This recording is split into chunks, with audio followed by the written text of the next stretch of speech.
Assalamu alaykum hürmetlik savaqdaşlar. Aqida dersimizge hoş geldinglar. Biz bugün aqida dersimizning 9. dersini o'qiymiz. Biz bugungi dersimizde al-asma vel ahkam degan tema haqida to'xtalamiz. Ya'ni ismlar va hukmlar. Biz ilgirki derslerimizde kufri, iman, şirk, tavhid degan har xil ismlar atalg'ular bilan tanishdik. Endi bu ismlar bilan qandaq hukmlar maydonga keladi? Biz bugungi dersimizde bu haqda to'xtalamiz. Endi isim cho'ng jihatdan ikki turga ayriladi. Qaysi? Islom va kufri yoki musulmonlar, kofirlar. Bu ikki ismning ostiga bir-biriga o'xshamagan nurg'ulg'an hukmlar kirib ketadi. Unda o'zi biz darsimizni boshlaylik. Bismillahirrohmanirrohim. Al-asma val ahkam. Ismlar va hukmlar. Birinchisi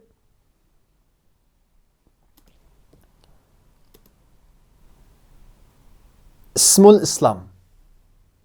İslam ismi, yani yoki musulmonlar deb tushunsakmi bo'ladi.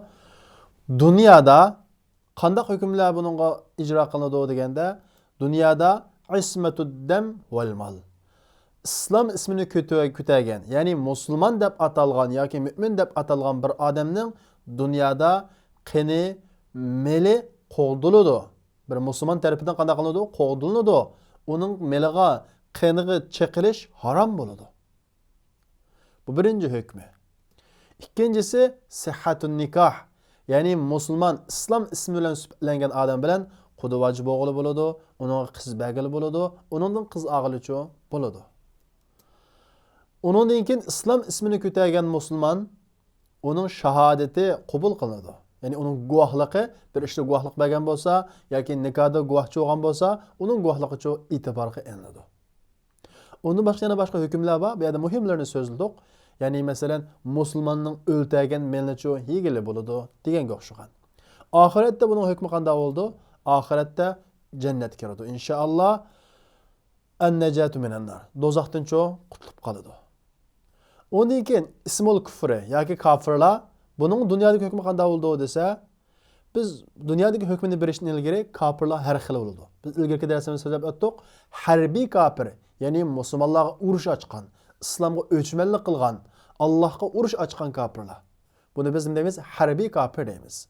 Bu kofir bilan harbiy bo'lmagan, Allohga va uning elchisiga, islom diniga o'chmanlik qilmagan kofirning hukmichi farq qilinadi. Ya'ni harbiy kofir dunyoda uning qini va meli qo'g'dalmaydi.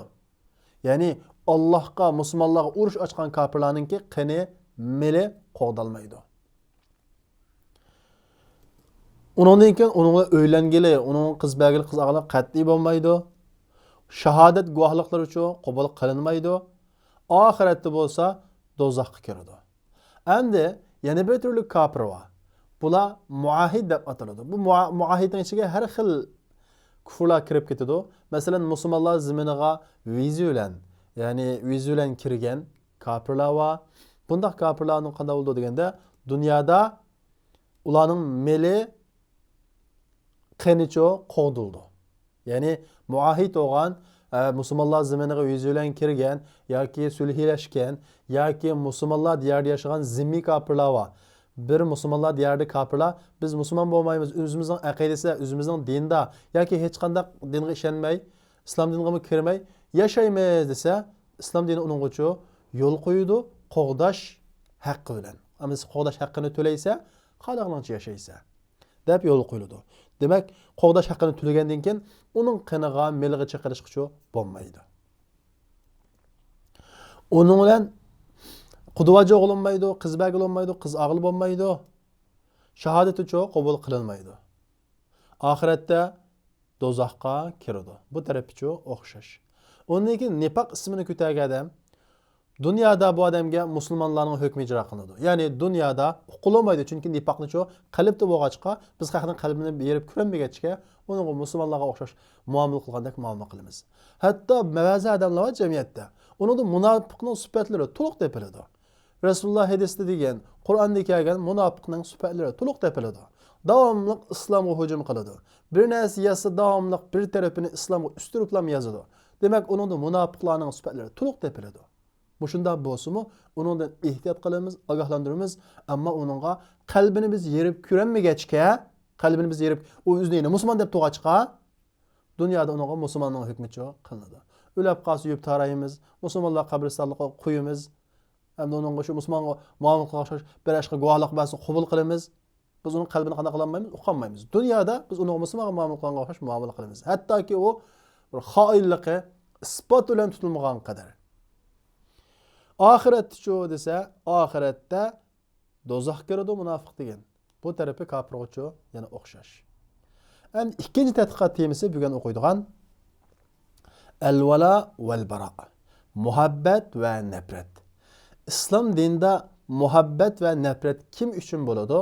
Bu haqda to'xtalamiz. Bu ajaba muhabbat va nafrat aniq bo'lish kerakmi? Bu zarurmi? Bu aqida ilmida qayerda turadi? Qanchalik muhim deganda al-vala val-bara, ya'ni muhabbat va nafrat tushunchasi tavhidning, iymonning sharti. Bu birinchisi. Chunki Alloh taolo Qur'on Karimda dedi: "Walau kanu yu'minuna billahi wan-nabiyyi wama unzila ilayhim ittakhadhuhum awliya, walakinna kathiran minhum fasiqun." Ular Allohga va payg'ambarga va payg'ambarga tushirilgan kitobga ishongan bo'lsa-da, haqiqiy ravishda mu'min bo'lgan bo'lsa-da, u kofirlarni do'st tutmaydi. Demak, kofirlarni do'st tutganligi ularning Allohga va uning payg'ambariga va payg'ambarga tushirgan kitobga ishonmaganligi, mu'min bo'lmaganlikning isboti dedi Alloh taolo Qur'on Karimda. Demak, do'stni kim uchun tutish, buni ayirish intayin muhim. Chunki al-vala val-bara iymonning sharti.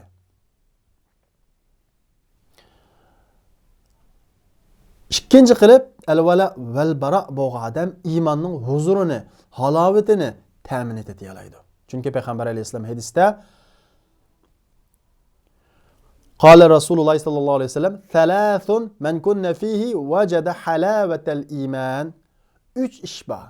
Qanday odamda o 3 ish topilsa, iymonning halovatini topdi deydi. Birinchi ish Alloh va uning elchisi uningga boshqa narsalardan eng suyimli bo'lgan vaqtida. Bir odamning ishqi, muhabbati Alloh va uning elchisiga rasmiy bog'langan vaqtda o odam iymonning huzurini tetiyalaydi. Mana bu valaninki birinchi darajalik bulashqa tegishlik zotlar. Kimga bo'ldi ekan? Alloh va uning elchisiga. Ikkinchisi, bir odam o odamni faqat Alloh uchun yaxshi ko'rgan bo'lsa, bu odam iymonning huzurini tetiyalaydi. Bu bir valaning turi. Va kufrga qaytishni xuddi do'zaxga qaytgandek yomon ko'rgan vaqtida iymonning huzurini tetiyalaydi. Bu 3 ishning ikkisi valaqcha aloqador. Demak, al-vala val-bara bo'lgan odam iymonning huzurini tetiyalaydi. Uchinchidan, al-vala val-bara iymonning tutqusining eng muhimi, eng mustahkami. Bizning iymonimizni tutib turadigan bir qancha tutqular bor. Shu tutqu ichidagi eng mustahkam tutqu qaysi? Al-vala val-bara. Muhabbat va nafrat yoki do'st va dushmanlik aqidasi eng muhim tutqu.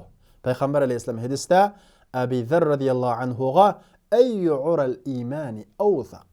Iymonning qaysi tutqusi eng muhim dedi? Abu Zar nim dedi? Allohu va rasuluhu a'lam. Alloh va uning elchisi eng yaxshi biladi, to'g'rini biladi dedi. Payg'ambar alayhisalom al-muwalatu fillah wal muadatu fillah wal hubbu fillah wal bughdu fillah. Allah yo'lida do'stlashish, Allah yo'lida dushmanlashish, Allah yo'lida yaxshi ko'rish, Allah yo'lida yomon ko'rish iymonning eng mustahkam tutqusi deydi. Demak, al-vala val-bara bugungi davrimizda eng xato tushunilgan yoki sal qaralgan bir masala. Al-vala val-barada ikki xil tushuncha mavjud. Birisi haddidan oshgan, doirasidan chetnab ketgan tushuncha. Hatta bir odam ig'ir cho'ng gunoh o'tkazgan bo'lsa, fosiqlarni xuddi kofirni yomon ko'rgandek yomon ko'radigan. Mandaq bir tushuncha bor. Bu xato. Yana bir tushuncha desa, u kofirlarni hammasi kimdan manfaat kelsa, kim uningga yaxshiroq qilsa, shuni do'st tutadigan. Unda bo'lmaslik kerak. Bir odamda aqida bo'lish kerak. Unda o'z al-vala val-bara degan nima degan gap? Biz buni bir-birlab tushuntiramiz. Al-vala lug'at jihatda al-vala deganimiz vala yuvalidin chiqqan masdar. Bu nima ma'nosida desa, al-hub val-qurb va nusra ma'nosida. Vala deganimiz muhabbat, yaqinlik, ya'ni do'stlik va yordam degan ma'noda. Bu lug'at jihatdagi ma'nosi. Shar'iy jihatda al-vala deganimiz Alloh va uning elchisi va islom dini va islom diniga ergashgan musulmonlarni yaxshi ko'rish va Alloh va uning elchisi va islom dini va islom diniga ergashgan musulmonlarga yordam berish demakdir. Mana bu al-vala. Endi al-bara'chu. Bara' degan gap deganda, bara' lug'at jihatda bari'a yabra'udin chiqqan masdar. Nimanisda at-takhallus, xalos bo'lish, ajrash, val adava, dushman tutish degan ma'noda. Shar'iy jihatda huwa bughdu man khalafa Alloha va rasulahu vas sahaba val mu'mininil muwahhidin. U Alloh qarshilashgan odamni va uning elchisiga va sahobalarga va muvahhid haqiqiy mu'minlarga qarshilashgan odamlarni yomon ko'rish. Kofirlardan, mushriklardan, munofiqlardan. Albatta Alloh va uning elchisi, sahobalar va mu'minlarni qarshilashgan, mu'minlarga qarshilashgan odam nima bo'ladi? Ya kofir bo'ladi, ya mushrik bo'ladi, ya munofiq bo'ladi. Uch turning birisi cho'qim qana qiladi buni qarshilashadi. Demak, al-bara'ning shar'iy ma'nosi bu. Endi vala'ni tushundik. Ya'ni do'stlik, muhabbat, yordam berish degan gapkan. Mu'minning valasi, ya'ni do'stligi, muhabbati, yordam berishi kim uchun bo'ladi? Alloh taolo Qur'oni Karimda buni bir oyatda ixchamlagan. Innama valiyukumullohu va rasuluhu vallazina amanu allazina yuqimunas-salata va yu'tuz-zakata va hum raki'un. Faqatlam sizlarning valilaringlar Alloh birinchidan, ikkinchidan payg'ambari, uchinchidan namoz o'qiydigan, zakat beradigan mu'minlar. Demak, Alloh ikkinchidan payg'ambarimiz, uchinchidan mu'minlar bizning valarimiz bo'lishga tegishlik o'rinlar. Birinchisi Alloh, shundaqo.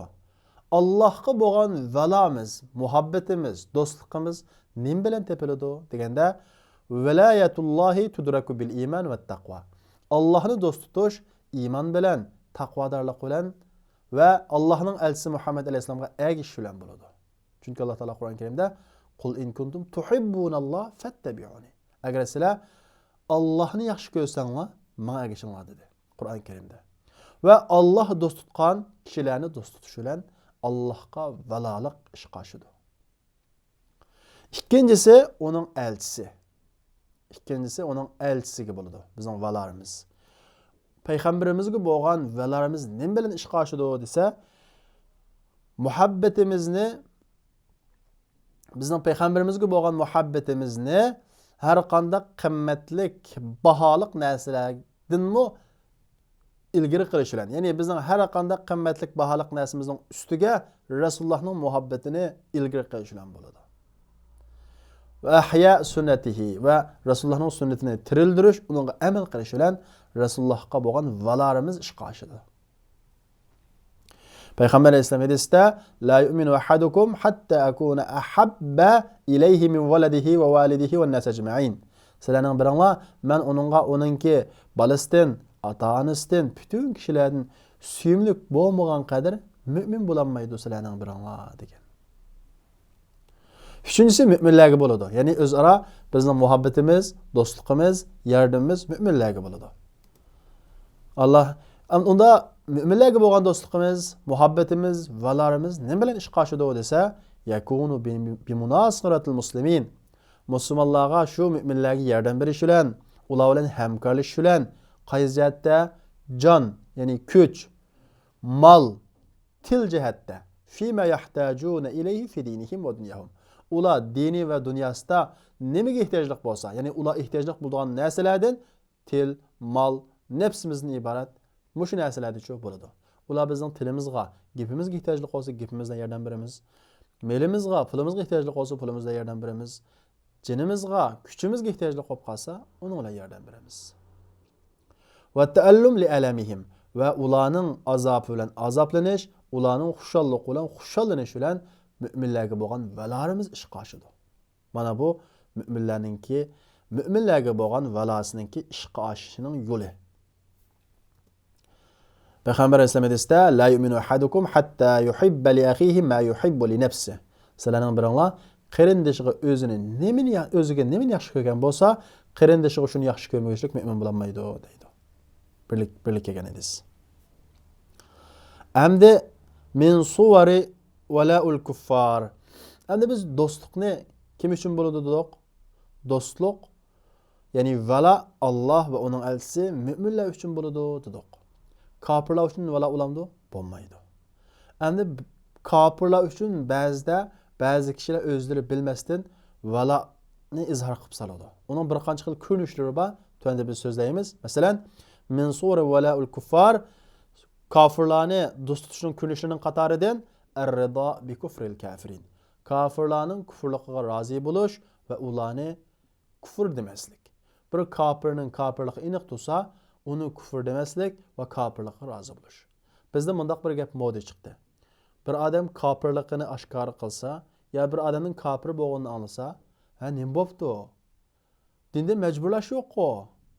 Alloh hech kim majburlamadi-ku deb uning qarta hech qanday bir andikish olmaydigan. Alloh taolo hech kimni majburlamadi. Dinda majburlash yo'q. Ammo Alloh taolo bir odamning kafir bo'lishiga rozi bo'lamda. Alloh taolo bir odam xristian bo'lsa-mu qabul qilamda, yahudi bo'lsa-mu qabul qilamda? Yo'q. Innad dina indallohil islam. Alloh faqat islomni qabul qiladi. To'g'ri, Alloh taolo bizga kafir bo'lalaydigan, musulmon bo'lalaydigan bir ixtiyorni berdi. Ammo kafir bo'lgan odam do'zaxga kiradi, musulmon bo'lgan odam jannatga kiradi. Xohlaganlar musulmon bo'lsin, xohlaganlar kafir bo'lsin. Faman sha'a falyu'min va man sha'a falyakfur. Oyatning mazmuni shu. Hozir jamiyatimizda dinni majburlash yo'q deb bir odam xuddi bir odamniki musulmon bo'lmaslik ixtiyorli qildik. Allohning bo'yicha, Allohning roziligi, Allohning xohishi bo'yicha qilgan vaqtimizda sizning boshqa dinga kirishingiz Alloh rozi bo'lmaydi. Bundan sizning ixtiyorligingiz yo'q.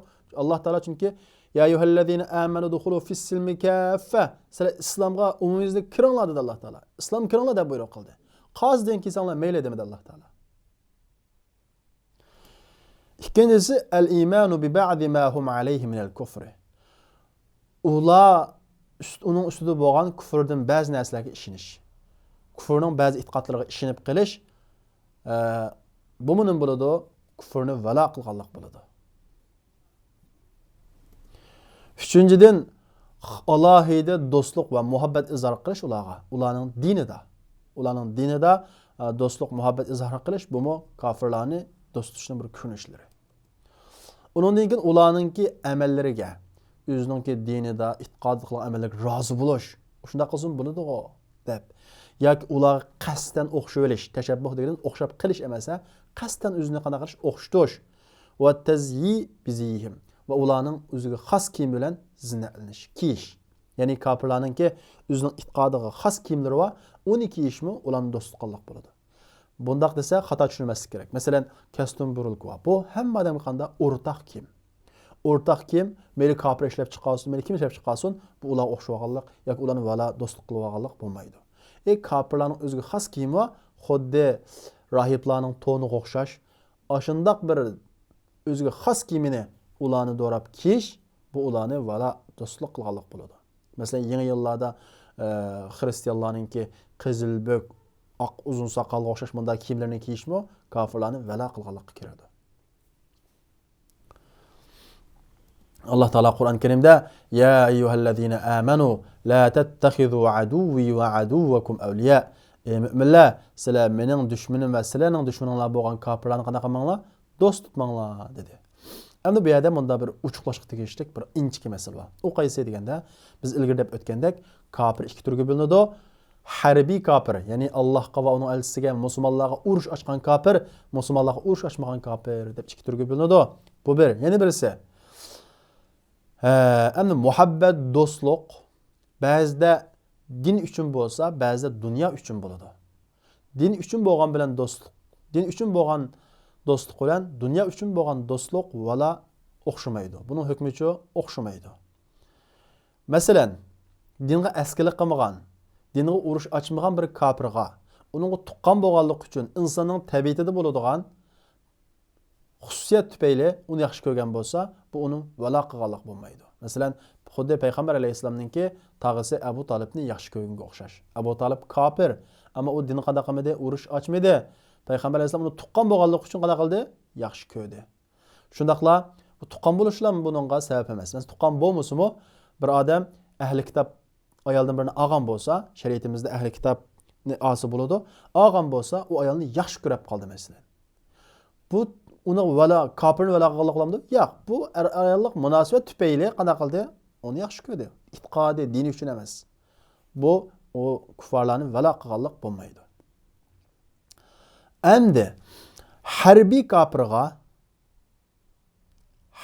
kofirga dunyo mansibi uchun yoki dunyo manfaati uchun nusra, yordam qilgan bo'lsa, chunki yordam nima? Vala'ning bir ifodasi-ku. Yordam qilgan bo'lsa, bu nima bo'ladi bu vaqtda desa, bu cho'ng jinoyat o'tkazgan bo'ladi. Iymonni chiqarib o'tadigan nima bo'lmaydi? Navaqidul iymon bo'lmaydi. Bu yerda men qisqacha keltirib qo'ydim. Hubbul kafir li amrin dunyavi la li dinihi. Kafirni dunyo ishi uchun yaxshi ko'rish, uning dini uchun emas. Va la yansuruhu alal muslimin bigharadi zuhuril kufri. Va u kafirga musulmonlarga qarshi va harbiy kafirga kufrni oshkor qilish uchun emas, bal yansuruhum ligharadin dunyavi. Dunyoviy g'araz uchun yordam qilgan bo'lsa, masalan dunyoviy g'arazlar nima desa, mol pul uchun, o'zining mansibini, podshohligini saqlab qolish uchun qilgan bo'lsa, hukmuhu kabiratun minal kabair. Bu kabir gunohlardan qatoriga hisoblanadi. Masalan, bir musulmonga qarshi kofirga yordam berdi. Bu asli nima o'tdi? Navaqizul iymon shundaq-ku. Ammo uningga kufrni taqitish uchun emas, ma'lum dunyoga aldinib, dunyo uchun yordam bergan bo'lsa, cho'ng jinoyat o'tkazgan bo'ladi, iymondan chiqib ketmaydi. Buning dalili nima desa, Hatib ibn Biltanning qissasi va payg'ambar alayhissalatu vasallamning hadisida keldi. Hatib degan bu sahabe Makka da qolgan bola chaqlari uchun mushriklarga yordam berdi. Qanday yordam berdi? Rasulullohning Makkaga kelganligidan oldin xabar berdi. Xat qana qildi? Xat avatdi. Bu tutib qoldi. Payg'ambar alayhissalom bu sahobadan so'radi shundaq-ku. Bu nima majbur qildi seni buningga dedi.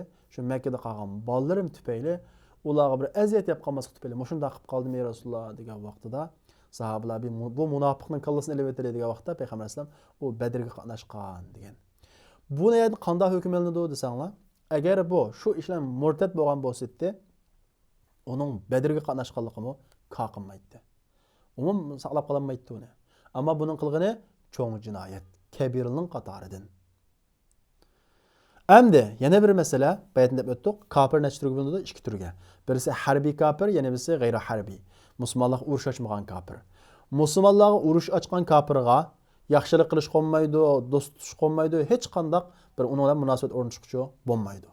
Ammo musulmonlarga urush ochmagan kafirlarga desa, ularni qalbiy jihatdan e'tiqodida yaxshi ko'rib qilish yana bo'lmaydi, o'xshashli bo'lmaydi.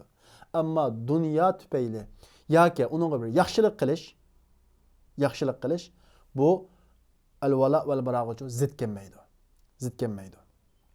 Buning nurg'ulg'an dalillari bor. Men bu yerda bir ilgari olimlarimizningki, Shayx Sa'diyninki tuandagi so'zini keltirishdan ko'payilma. Shayx Sa'diy dedi, Qawadil Hasan degan kitobida "Fan-nahyu waqi'un 'ala at-tawalli wal mahabba li ajli ad-din." At-tawalliga, ya'ni do'stlashishga, valoqa kelgan cheklima li ajli ad-din, din tufayli. Ya'ni bir kafirni din tufayli do'st tutish qolmaydi, din tufayli yordam berish qolmaydi, din tufayli uningga muhabbat, mawadda qilish bo'lmaydi.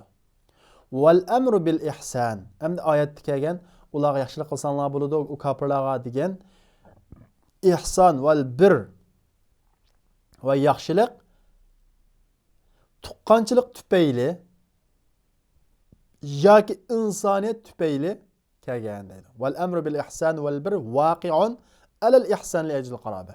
Yaxshilikqa buyurish bu tuqqanlik tufayli, tuqqan bo'lganlik uchun yoki inson inson bo'lganligi uchun musulmonlarga urushmagan bo'lsa, uning yaxshilik qilsaqcho bo'ladi. La yaxillu bidinil inson. Bu insonning diniga ta'sir ko'rsatmaydi. Ta'sir ko'rsatmaydigan darajada, insonning diniga qanaqa qilmaydigan, ta'sir ko'rsatmaydigan darajada uningga yaxshilik qilsa bo'ladi. Bu oyatning hukmi shu. İkisini aralashtirib olmaylik. Mushu nuqta intayin inchki nuqta. Mushu nuqtada ezib ketsak, nurg'un yerga xatolashib ketamiz. İkisini farqlantirishimiz kerak. Endi biz valaning kimga bo'lganligi, kofirlarni vala qilishning ko'rinishlari bu haqda to'xtaldik. Endi bara kim uchun bo'ladi? Liman yakunul bara? Bara kim uchun? Ya'ni nafratimiz kim uchun bo'ladi? Allah Taala Qur'on Karimda la tajidu qawman yu'minuna billahi wal yawmil akhir yuwadduna man haddalloha va rasulahu. Men ey Muhammad alayhisalom, sen Allohga va qiyomat kuniga ishonadigan, Allohga va uning elchisiga urush ochganlarni do'st tutadigan bir mu'min millatni topmaysan deydi. Ya'ni undaq millat bo'lmaydi.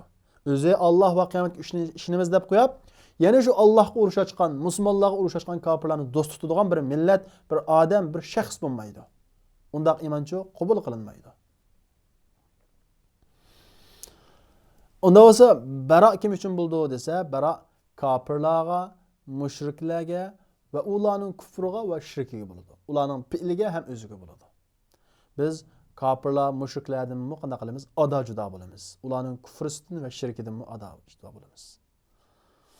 Endi bu baroning ko'rinishlari qanday bo'ldi? Qanday qilsak biz ularga baro qilgan bo'lamiz, ya'ni ular bilan ado judo qilgan bo'lamiz desa, birinchisi ularning havoyi havaslariga agishni tashlash.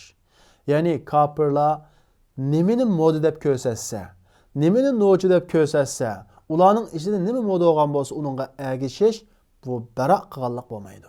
Aksincha uningga agashmaslik u odamda baro, ya'ni ado judolik aqidasining borligini bildiradi. Chunki kofirlar, yahudiylar, nasaralar dastlabida bizni bir hukmdan tushishni talab qiladi. Ey, yuzni yapma deydi. Ma'qul deb yuzni yapmasa, yog'liq chekma deydi. Yog'liq chekmasa, uni qilma deydi. Mushu bo'yicha ular qana qiladi? Tadrijiy agashtirib o'zining diniga akirmigichilik rozi bo'lmaydi. Demak, bir mu'minda bara aqidasi bo'lishi kerak. Bara aqidasining bo'lganligining isboti kofirlarning, yahudiylarning, nasaralarning havoy havaslariga, xohishlariga agishni tashlash. Bu birinchi ko'rinishi. Chunki Alloh taolo Qur'on Karimda "Walan taradu ankal yahudu walan nasara hatta tattabi'a millatahum." Yahudi va nasaralar siz ularning diniga to'liq kirmaguncha sizni rozi bo'lmaydi deydi. İkinci ko'rinishi ma'siyatihim fima umiru bih. Ular buyurgan ishlarda itoat qilmaslik, osilik qilish kofirlarga. Chunki Alloh taolo Qur'on Karimda nima dedi? Ya ayyuhallazina amanu in tuti'ullazina kafaru yaruddukum ala aqabikum fatanqalibu khasirin. Ey mu'minlar, agar sizlar kofirlarga itoat qilsanglar, ular sizlarni keyninglarga yondirib o'tadi. Ya'ni dininglardan chiqarib o'tadi. U chaqda sizlar ziyon tortquchilardan bo'lib qolasizlar deydi. Uchinchisi, ya'ni baroqning ko'rinishlarining qatoridan zolim kofirlarga moyil bo'lishni tashlash. Ya'ni kofirlardan rahmat umid qilmaslik, ulardan shafqat umid qilmaslik, ularga moyillab ketib, mushuning qilganimi to'g'ri deb qanmaslik kerak. Bu baroqning bir ko'rinishlarining qatoridan. Chunki Alloh taolo Qur'on Karimda "Va la tarkanu ilal ladzina zalamu fatamassakumun nar." Sizlar zolimlarga moyil bo'lmanglar, sizlarni o't tutadi deydi. Do'zaxga kirib ketsizlar deydi. To'rtinchisi, bo'g'du shirki val kufri va ahli. Shirk va kufr va uning ahlini yomon ko'rish. Nimishqa yomon ko'ramiz bir shirk ahlini, nimishqa yomon ko'ramiz kufr ahlini? Chunki mushrik degan Alloh bir emas, yana birisi bor deydi. Allohga qana qildi? Hamtani qildi. Biz Allohni yekkiganda bir itqod qilgan odam bizning ilohimizga boshqa bir narsani hamtan qilsa, nima deb yomon ko'rmagadekmiz? Bizning iymonimizning rost yalanligi o'sha yerda ayriladi. Bir odam Alloh yo'q desa, bu cheksiz bir jinoyat ishlagan bo'ladi. Bir bola dadasini "Sen dadam emas" deb inkor qilsa, dada qanchalik nim bo'ladi? G'azablanadi.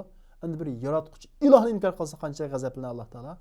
Buni bir mu'min buning g'azablanmay tura olamda? Undaq emas.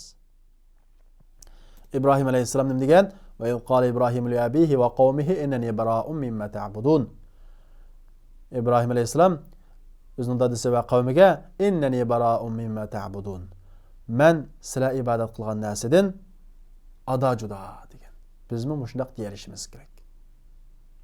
Unda bo'lsa o'qitashlar bizning bugungi darsimiz mush yerda oxirlashdi. Kelarki soatlik darsimizni ko'rishaylik. Assalomu alaykum. رأس العلم تقوى الله حقا وليس بأن يقال لقد رأست